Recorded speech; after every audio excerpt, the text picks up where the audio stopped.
위로해 주시면 감사하겠습니다. 네, 이 시간 하나님 말씀 보도록 하겠습니다. 말씀은 출애굽기 3장 1절에서 5절 말씀입니다. 하나님 말씀 출애굽기 3장 1절에서 5절 말씀입니다. 구약성경 84쪽쯤 되겠습니다. 이제 한 절씩 교독하여서 하나님 말씀 보도록 하겠습니다. 제가 먼저 1절 말씀 읽도록 하겠습니다. 모세가 그의 장인 미디안 제사장 이드로의 양떼를 치더니 그 떼를 광야 서쪽으로 인도하여 하나님의 산 호렙에 이르매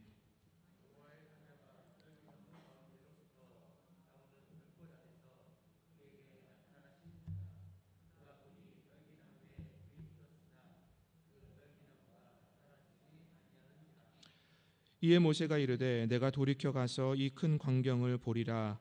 떨기나무가 어찌하여 타지 아니하는고 하니 그때에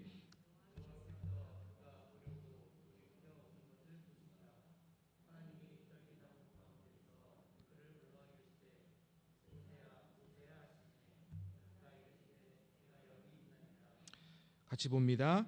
하나님이 이르시되 이리로 가까이 오지 말라. 내가 선 곳은 거룩한 땅이니 내 발에서 신을 벗으라. 아멘. 김남국 목사님이 쓴 소명 하나님의 시간을 잇는 싸움이라는 책이 근래에 나왔습니다. 이 책에 이런 글귀가 있습니다. 여러분 한번 잘 들어보십시오. 우리의 신앙생활의 목적을 단순한 마음의 위로에 두면 안 된다. 우리의 신앙생활의 목적을 단순한 마음의 위로에 두면 안 된다. 여러분 이 말이 무슨 의미일까요? 이 글귀를 써놓고 나서 이 김남국 목사님이 자신의 간증을 한 가지 이야기를 합니다. 오래전 목사님의 어머님이 독실한 불교 신자였을 때 목사님이 전도할 때에 이 말을 이해했다고 하는데 어머니께 전도하면서 이 목사님이 이렇게 말했다고 합니다. 어머니, 인생의 허무함을 느낄 때가 있잖아요. 기독교에는 기적이 많아요. 어머니의 꿈을 이루어 줄 겁니다 라고 어머니한테 이야기를 했답니다. 그러자 이 어머니가 불교에도 기적이 많다라고 대답을 하셨다는 거예요. 또 하루는 목사님이 받은 은혜를 나누고 싶어서 어머니 성경을 읽어보세요. 성경을 읽고 제 삶이 달라졌어요. 이렇게 말씀을 드렸어요. 그랬더니 어머니께서 이렇게 말씀하시는 것입니다. 불경도 많다. 성경은 66권이지 불경은 8만 대장경이야 라고 응수를 하셨다고 합니다. 여러분 따뜻함, 회복, 기쁨, 안정, 만족, 평안 여러분 이런 것들을 기독교에서만 찾을 수 있을까요? 그렇지 않을 겁니다. 여러분 솔직하게 통장에 한 달의 월급이 들어올 때 잠깐이지만 그것이 더 큰 기쁨, 더 큰 만족을 주지 않습니까? 그래서 머니 테라피라는 말도 있습니다. 돈이 치료제가 된다는 거예요. 잠깐 동안이지만 그 돈을 볼 때에 돈을 갖고 있을 때에 마음이 기쁘고 만족함을 누리게 된다는 것이죠. 그런데 여러분 우리가 기억해야 할 것이 있습니다. 우리가 추구하는 것이 단순히 이 땅에서의 안정과 따뜻함과 기쁨과 평안뿐이라면 그것은 우리의 욕심이라는 것이죠. 그것은 우리의 욕심이지 우리의 바르고 참된 신앙생활이 아니라는 사실입니다. 이것을 깨닫지 못하면 우리는 신앙생활을 하는 것이 아니라 여전히 우리의 욕심을 가지고 이 세상의 것에 마음을 두고 살아가는 그러한 사람의 삶밖에 되지 않는다는 것입니다. 여러분 우리가 은혜를 받았다는 말을 쓸 때가 있습니다. 그런데 그 은혜가 단순히 내가 만족을 느끼고 기쁨을 누리는 것에 머물러 있는 것이라면 그것은 바른 은혜를 받았다고 말할 수 없습니다. 물론 은혜를 통해서 우리가 만족을 누리고 기쁨을 느끼고 평안을 누립니다. 하나님은 우리에게 만족과 기쁨과 평안을 주시는 분이시기 때문입니다. 그런데 여러분 아까도 소개해드렸지만 이 김남국 목사님의 책에 이런 글귀가 있습니다. 진짜 은혜는 불편하고 듣기 싫은 말을 들을 때도 아멘이라고 반응하고 순종하는 것이다. 진짜 은혜는 불편하고 듣기 싫은 말을 할 때도 아멘이라고 반응하고 순응하는 것이다. 또한 신앙생활에서도 가장 중요한 것은 하나님이 누구인지 아는 것이다. 여러분, 신앙생활은 내 중심으로 살아가는 것이 아닙니다. 말씀드렸지만 신앙생활은 내 중심에서 점점 하나님 중심으로 우리의 삶을 옮겨가는 모든 과정이 신앙생활이라는 것이죠. 믿음은 지금까지 내가 살아왔던 삶의 모든 방식에서 살아계시며 전능하신 그 하나님의 방식으로 내 생각과 내 태도를 맞추어가는 삶이 믿음입니다. 그러므로 신앙생활과 믿음에 있어서 가장 중요한 것은 무엇이겠습니까? 하나님을 아는 것입니다. 하나님을 아는 것이고 하나님을 만나는 것입니다. 여러분, 그러기에 오늘 말씀으로 말한다면 하나님의 임재 앞에 서는 것, 그것에서부터 우리의 바른 신앙이, 우리의 바른 믿음이 정해진다는 것, 그것을 기억하시기 바랍니다. 여러분, 오늘 본문 모세의 삶이 우리에게 그것을 보여주고 있습니다. 40세 때까지 모세는 바로의 왕궁에서 공주의 아들로 편안하게 어느 것 하나 부족함이 없는 삶을 살았습니다. 그래서 자신이 가진 것과 자신의 힘으로 자신의 민족을 구원하려고 했습니다. 무언가 해보려고 했다는 것이죠. 그런데 아무것도 하지 못합니다. 오히려 자신의 힘으로 무언가 해보려고 했다가 사람을 죽이고 도망자의 신세가 되고 맙니다. 그래서 바로의 궁에서도 공주의 아들로서도 쫓겨나고 맙니다. 그래서 광야에 머물게 됩니다. 광야에서 모세가 무엇을 합니까? 한 가정을 꾸렸지만 자기의 것은 아무것도 없었습니다. 장인 이드로의 양을 치는 목자의 일을 하게 됩니다. 그 시간을 40년의 세월을 보내게 됩니다. 그리고 이제 80세가 되었습니다. 무엇을 해볼 수 있겠습니까? 아무것도 없습니다. 여전히 도망자라는 낙인이 찍힌 사람입니다. 여러분, 하나님께서 모세를 불러서 모세를 바로 앞에 세우려고 할 때 모세가 무엇이라 얘기하는지 아십니까? 바로가 나를 죽이려면 어떡합니까? 여전히 과거에 사로잡혀 있었다는 것이죠. 도망자의 신세임을 잊지 않고 있다는 것입니다. 여전히 도망자의 신세요. 나이 80가 되었음에도 불구하고 모세가 치는 양은 자신의 양이 아니었어요. 장인 이드로의 양을 치고 있었다는 것이죠. 나이 80에 도망자의 신세입니다. 아무것도 가진 것이 없습니다. 모세가 무엇을 할 수 있겠습니까? 여러분, 그런데 모세의 삶에 하나님의 계획이 스며들기 시작합니다. 나이 80에 말이죠. 어떻게 해요? 오늘 본문이 그것을 증거해 주고 있습니다. 모세는 평소와 같이 장인 이드로의 양을 치고 있었습니다. 그런데 그날 따라서 모세가 어디로 갑니까? 호렙산에 가는 거예요. 모세가 호렙산에 갑니다. 그런데 호렙산에서 모세가 무엇을 보게 됩니까? 불이 붙어 있는 떨기나무를 보게 됩니다. 그리고 그 가운데 여호와의 사자가 나오는 모습을 봅니다. 떨기나무는 나뭇가지와 가시밖에 없는 나무예요. 그러니 불이 붙으면 당장 타버려 없어져야 되는 것이 맞습니다. 그런데 타버려 없어지지 않습니다. 그러니 모세가 의아하게 생각하는 거예요. 타지 않고 있으니, 불이 붙었음에도 타지 않고 있으니 모세가 그 광경을 더 자세히 보고자 의아한 마음을 품고 가까이 나갑니다. 그래서 3절에 말씀하지 않습니까? 이에 모세가 이르되 내가 돌이켜 가서 이 큰 광경을 보리라. 떨기나무가 어찌하여 타지 아니하는고. 불이 붙었음에도 타지 않습니다. 이상하게 여긴 모세가 그 광경을 더 자세히 보고자 가까이 갑니다. 그 순간 떨기나무 가운데서 모세를 향한 하나님의 음성이 들립니다. 모세야, 모세야. 모세가 바로 응답합니다. 예, 제가 여기에 있습니다. 그리고 하나님께서 가까이 오려고 하는 모세에게 다시 말씀하십니다. 이리로 가까이 오지 말라. 내가 서 있는 곳은 거룩한 곳이니 너는 신을 벗어라. 사랑하는 여러분, 우리의 인생이 언제부터 참된 가치와 힘을 가지고 살아갈 수 있게 될까요? 내 삶이 비록 불편하고 잘 풀리지 않는 인생이라 할지라도 아멘 하면서 하나님의 말씀에 순종할 수 있을 때가 언제일까요? 언제 내 삶에 하나님의 은혜가 풍성히 흐르고 있음을 깨달을 수 있을까요? 그때는 다른 때가 아닙니다. 바로 하나님의 임재 앞에 서 있을 때입니다. 하나님의 임재 앞에 서 있을 때에 내 인생의 참된 가치와 내가 어떠한 방향으로 가야 할지를 깨닫게 된다는 것이죠. 비록 내 삶이 불편하다 할지라도, 내 인생에 풀리지 않은 일들이 있다 할지라도 하나님 앞에 서 있을 때에, 하나님의 임재를 경험하게 될 때에 그것이 결코 나의 삶을 무너뜨리지 못한다는 것을 깨닫게 된다는 것입니다.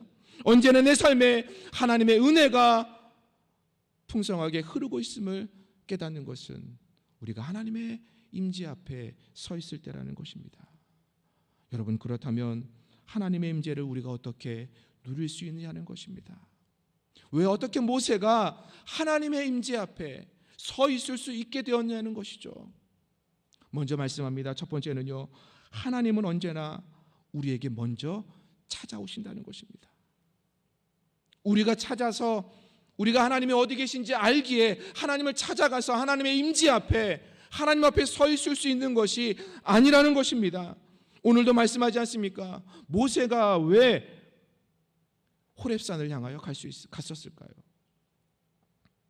먼저 이 이야기를 나누기 전에 우리의 모습을 한번 살펴봤으면 좋겠습니다.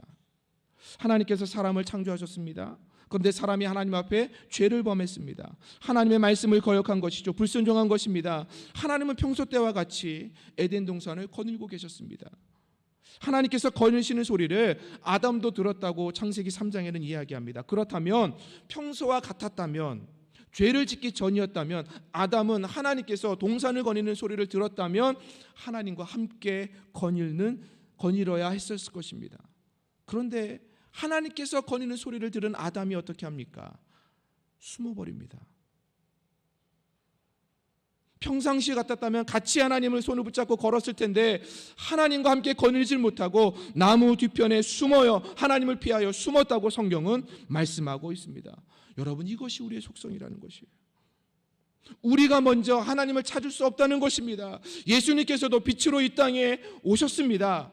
빛으로 이 땅에 오셔서 어둠의 빛을 비춰주셨습니다. 그런데 요한복음 1장에서 우리에게 말씀하고 있는 것이 무엇인지 아십니까? 빛이 어둠에 빛이 돼 어둠이 깨닫지 못하더라.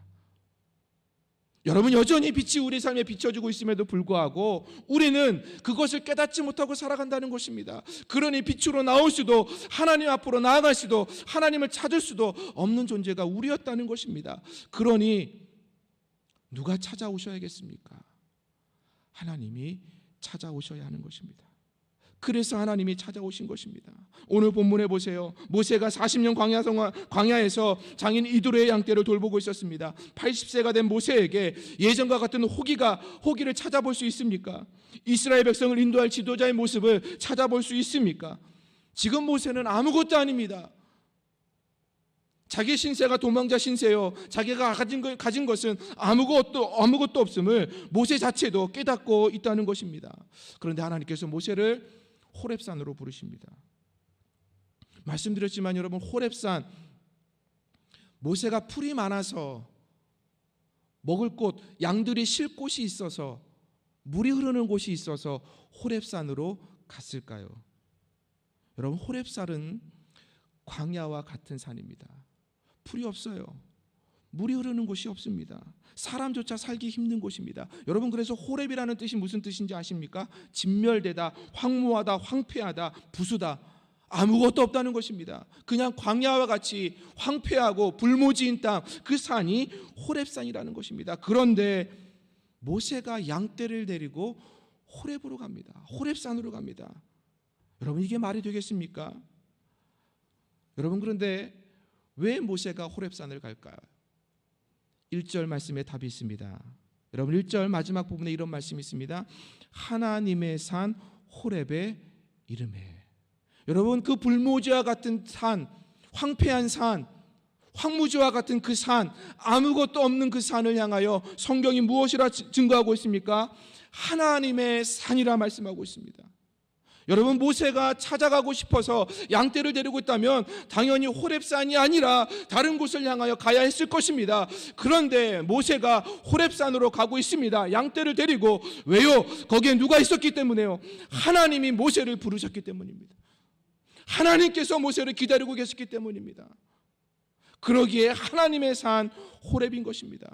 그곳이 황폐하다 할지라도, 그곳이 불모지라 할지라도 그곳이 아무것도 없는 곳이라 할지라도 그곳에서 하나님이 기다리고 계시니, 그곳에서 하나님께서 모세를 찾고 계시니 모세가 그곳을 향해 간 것입니다. 모세가 간 것이 아니라 하나님이 인도하신 것이죠. 여러분, 요셉의 삶이 우리에게 그것을 증거해 주고 있지 않습니까? 요셉이 하나님과 함께한 삶이 아닙니다. 요셉이 하나님과 함께한 삶이 아닙니다. 성경을 분명히 읽어보시기 바랍니다. 창세기 39장 2절입니다. 여호와께서 요셉과 함께하심으로, 요셉이 하나님과 함께한 것이 아니라 여호와께서 요셉과 함께했다고 말씀합니다. 3절 말씀에 그의 주인의 여호와께서 그와 함께하심을 보며 여호와께서 그의 범사에 형통케 하심을 보았더라. 보디발이 무엇을 본 것입니까? 요셉이 여호와와 함께한 것을 본 것이 아니라 하나님께서 요셉과 함께한 모습을 본 것입니다. 여러분, 이것이 답입니다. 어떻게 우리가 하나님의 임재 앞에 설 수 있습니까? 어떻게 우리가 하나님 앞에 우리가 서서 하나님과 동행하며 하나님과 함께하는 삶을 누릴 수 있습니까? 하나님이 먼저 찾아오시기 때문입니다. 우리의 삶이 불모지와 같아도, 우리의 삶이 황폐하다 할지라도, 여러분, 요셉과 같이 형들에게 버림받고 노예로 팔려간 노예의 신분이고 감옥에 갇히는 죄인의 신분이라 할지라도 그곳에 하나님이 찾아오셨다는 것입니다. 그러니 요셉은 하나님 앞에 서 있을 수 있었던 것이죠. 여러분, 우리의 삶의 자리도 마찬가지입니다. 우리가 하나님의 임재 앞에 있을 수 있는 이유가 무엇입니까? 우리가 잘나서입니까? 우리가 무엇인가를 가지고 있기 때문입니까?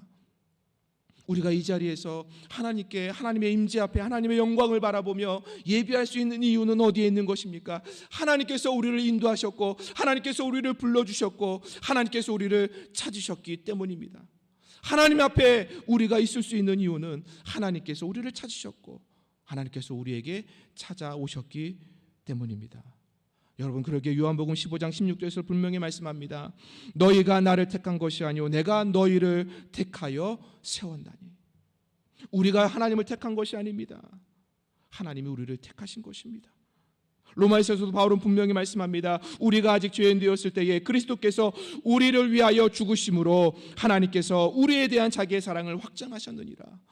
하나님이 먼저 사랑하셔서 우리에게 손을 내밀어 주신 것입니다. 우리를 붙잡아 주신 것입니다.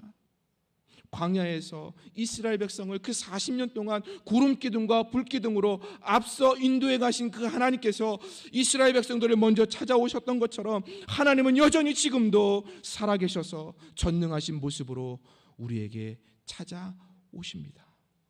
여러분, 그러니 우리가 하나님 앞에 설 수 있는 것입니다. 죄인이라도 부족해도 연약해도 그래도 우리가 하나님 앞에 설 수 있는 이유가 여기에 있는 것입니다. 나에게 있다고 생각하지 마십시오. 내가 좀 착하게 살았다고, 선한 일을 했다고 우리가 하나님 앞에 서 있을 수 있는 것이 아닙니다. 오직 하나님이 우리에게 찾아오시는 것입니다. 이번 한 주간도 이 찾아오시는 하나님으로 말미암아 여러분이 날마다 하나님 앞에, 하나님의 임재 앞에 서 있을 수 있는 복된 삶이 되길 주님의 이름으로 축원합니다. 두 번째로 말씀하는 것은요, 바로 떨기나무에도 불이 붙어 있다는 것입니다. 떨기나무일지라도 그곳에 하나님의 임재가 있다는 것이죠. 여러분, 2절 3절 말씀을 보십시오. 모세가 불이 붙어 있는 떨기나무를 보고 있습니다. 그곳에서 여호와의 사자가 나오는 모습을 봅니다. 여러분, 모세가 떨기나무에 불이 붙어 있는 모습을 보고 이상하게 생각하지 않습니까? 떨기나무인데 마른 나무까지밖에 없는데 당연히 불이 붙었으면 다 없어져야 되는데 다 없어지지 않는 것입니다. 그래서 그것을 확인하고자 의아하게 생각한 모세가 좀 더 가까이 나아갑니다. 그러자 하나님께서 모세에게 무엇이라 말씀하니까, 오늘 본문 말씀에 무엇이라 이야기합니까? 하나님이 떨기나무 가운데서, 하나님이 떨기나무 가운데서, 떨기나무라지만 그곳에 하나님의 임재가 있었다는 것입니다. 여러분, 떨기나무가 어떤 단어에서 유래가 되었는지 아십니까? 이 떨기나무의 단어는, 어근은 찌르다 혹은 가시가 많다라는 어근에서 유래가 된 단어가 떨기나무입니다. 여러분, 그러니 이 나무라고 하여서 우리가 생각하는 것처럼 푸른 잎이 있고 열매를 맺을 수 있는 그런 나무를 생각하면 안 됩니다. 광야에 있는 잎이 하나도 없는 나무까지만 있고 가시 같은 것들만 있는 그런 볼품없는 나무가 바로 떨기나무라는 것입니다. 여러분, 그런데 그 떨기나무에 하나님이 임하셨다는 것입니다. 여러분, 이것이 우리에게 무엇을 말씀하고 있습니까? 우리는 하나님이라면, 그렇죠? 전능하시고 온 우주를 창조하시고 질서 있게 운행하시는 만물의 주인이 되시는 그 하나님이시라면 우리는 당연히 장엄한 곳에, 화려한 곳에, 우러러 볼 만한 곳에, 가장 아름답고 힘이 있는 곳에 하나님께서 임재하실 것이라 생각합니다. 당연히 그러야 할 것이라 우리는 그렇게 생각합니다. 그런데 오늘 본문에 무엇이라 말씀합니까? 오늘 분명히 우리에게 말씀하시는 것은 하나님께서 떨기나무 가운데서 모세에게 말씀하고 계시다는 것입니다. 여러분, 그러기에 우리는 기억해야 합니다. 내가 있는 자리가 화장실을 청소하는 그 자리를 할지라도 하나님은 그곳에 임재하십니다. 내가 청소하는 그곳이라 할지라도 하나님은 그곳에 임재하십니다. 여러분, 지진으로 말미암아 힘겨운 싸움을 싸우고 있는 튀르키예나 시리아 그 땅에도 하나님은 임재하십니다. 여러분, 우상이 만연한 곳이라고 하여서 하나님의 임재가 없을 것이라 생각하십니까? 아닙니다. 그곳에서도 하나님은 임재하십니다. 하나님의 임재가 없는 곳, 하나님의 임재를 막을 수 있는 것, 그것은 아무것도 없습니다. 여러분, 우리는 그렇기 때문에 우리는 기억해야 합니다. 떨기나무 가지라고 무시해서는 안 됩니다. 내 삶이 떨기나무와 같다고, 보잘것이 없다고, 볼품이 없다고 우리 스스로도 무시해서는 안 됩니다. 왜요? 그럴지라도 하나님은 그곳에 임재하시기 때문입니다. 하나님이 임재하지 못하실 곳은 없습니다. 여러분, 그것을 기억하시기 바랍니다. 여러분, 러시아의 문호 톨스토이가 이른이 훨씬 넘은 나이에 삶의 성찰을 담은 단편집 세 가지 질문이라는 책을 썼습니다. 여러분들 다 아시겠지만 그 책에서 이 톨스토이가 던진 세 가지 질문이 있습니다. 첫 번째, 이 세상에서 가장 중요한 시간은 언제인가? 두 번째, 이 세상에서 가장 중요한 사람은 누구인가? 세 번째, 이 세상에서 가장 중요한 일은 무엇인가? 그러면서 톨스토이가 이렇게 대답을 합니다. 이 세상에서 가장 중요한 시간은 현재이고, 가장 중요한 사람은 바로 지금 내가 대하는 사람이고, 이 세상에서 가장 중요한 일은 지금 내 곁에 있는 사람에게 선을 행하는 일이다. 여러분, 이 세 가지 질문과 이 세 가지 답변에 대한 공통점이 무엇일까요? 현재라는 것입니다. 지금이요. 여러분, 그렇기 때문에 우리가 기억해야 될 것은 무엇인지 아십니까? 그리스도인들은 과거에 묶여 사는 사람이 아닙니다. 여러분, 그렇다고 해서 미래만을 바라보고 사는 사람이 아닙니다. 그리스도인은 언제나 이 현재를 충실하게 살아가는 사람이라는 것이죠. 왜 우리가 현재를 충실하게 살아가야 할까요? 이유는 하나, 하나님은 현재 우리가 사는 삶의 자리에 임재하신다는 것입니다. 그러기에 우리는 현재를, 오늘을, 지금 내가 만나는 사람을, 지금 내가 하고 있는 일을 중요하게 여기며 살아가는 현재의 그리스도인이 되어야 하는 것입니다. 여러분, 하나님은 현재 우리가 어떠한 모습으로 서 있을지라도 오실 수 있습니다. 왜요? 떨기나무 같은 곳에도 하나님이 임하셔서 그 가운데서 모세를 부르셨다는 것입니다. 여러분, 그러기에 나의 모습이 떨기나무 같습니까? 가지만 앙상하고 아무런 열매도 없이 볼품없는 모습으로 서 있는 떨기나무와 같습니까? 괜찮습니다. 그러한 모습에도 하나님은 임재하십니다. 여러분, 우리의 가정이 떨기나무 같습니까? 내가 하는 일이 떨기나무 같습니까? 세상이 무시하고 세상이 우리를 알아주지 않는다 하여도 여러분, 하나님이 임재하시면, 하나님의 영광이 임하시면, 하나님이 그 가운데에 계시면 우리의 삶은 더 이상 이 세상에 줄 수 없는 그 놀라운 은혜와 축복과 능력 안에 살아가는 삶이 되는 것입니다. 여러분, 그러기에 떨기나무 같다 불평하지 마십시오. 원망하지 마십시오. 그곳에서도 하나님은 임재하십니다. 떨기나무 같은 가정이라고 여러분 원망하지 마십시오. 그 가정을 하나님께서 사용하실 것입니다. 나의 직장이, 나의 일터가 보잘것없다 불평하지 마십시오. 하나님의 임재가 임하면 그곳이 하나님의 영광과 역사를 위한 터전이 될 것입니다. 그것을 소망하는 것, 그것이 바로 떨기나무에 임재하신 하나님의 모습인 것입니다. 여러분, 하나님은 떨기나무 가운데서도 임재하십니다. 그러니 우리의 오늘의 삶, 오늘의 삶에도 하나님이 반드시 임재하실 것이라는 것을 신뢰하며 여러분의 삶을 소망 중에 살아가길 주님의 이름으로 축원합니다. 마지막 한 가지 나눌 것은 바로 우리의 하나님의 임재를 누리기 위해서 우리는 우리의 신을 벗어야 한다는 것입니다. 하나님의 임재 앞에서 모세에게 하나님께서 요구하시는 것이 한 가지가 있었습니다. 그것이 무엇입니까? 내 발에 신을 벗으라는 것입니다. 5절 말씀에 가까이 오지 말라, 이 땅은 거룩한 곳이니 내 발에서 신을 벗으라. 하나님의 임재 앞에서 모세에게 하나님의 요구하시는 것은 모세가 신을 벗는 것입니다. 왜 그랬을까요? 모세가 선 그 땅이 하나님의 임재로 거룩한 땅이 되었음이라고 성경은 우리에게 말씀합니다. 여러분, 그런데 모세가 서 있는 곳은 호렙산의 한 부분입니다. 광야 같은 곳에 서 있다는 것이죠. 황폐한 땅입니다. 낮에는 더워서 그 열기로 뜨거운 땅입니다. 밤에는 추워서 그 땅이 식어서 차가운 땅입니다. 광야와 같으니 얼마나 맨발로 다니면 상처가 나겠습니까? 쉽게 먼지가 묻고 쉽게 발에 상처가 날 수 있는 곳입니다. 그러니 신발을 벗고서는 설 수 없는 곳이 그 땅입니다. 자기의 몸을 지킬 수 있는, 자기의 일상생활을 할 수 있는 가장 최소한의 것이 무엇입니까? 신발을 신는 것입니다. 그 땅에서, 호렙산에서, 하나님을 보고 있는 그 산에서 신발을 신어야 그래도 상처가 나지 않고 그래도 더위와 추위를 견디면서 자기의 삶의 터전을 걸어 나갈 수 있는 곳이 호렙산이라는 것이죠. 그런데 그곳에서 하나님이 무엇을 말씀하십니까? 신발을 벗으라 하십니다. 고통을, 위험을, 모험을, 아픔을, 더러움을 감수하라는 말씀입니다. 여러분, 하나님의 임재 앞에서 이 말씀은 어느 누구에게나 다 똑같습니다. 가진 자에게나 못 가진 자에게나, 잘난 사람에게 잘나지 못한 사람에게나, 지혜로운 사람에게나 아니면 지혜롭지 못한 사람에게나, 성공한 사람에게나 실패한 사람에게나 어느 누구나 똑같이 하나님을 말씀하시는 것입니다. 내 발에서 신을 벗으라는 것입니다. 그래야 하나님의 임재 안으로 들어올 수 있다는 것입니다. 여러분, 그렇다면 우리가 알아봐야 될 것이 아닙니까? 신이 무엇이냐는 것이죠. 신이 무엇이냐는 것입니다. 하나님 앞에서 신발은 특별한 의미를 가지고 있습니다.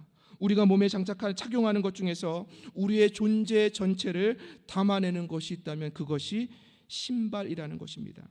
물리적으로 보면 신발은 단순히 우리의 발만을 감싸고 있습니다.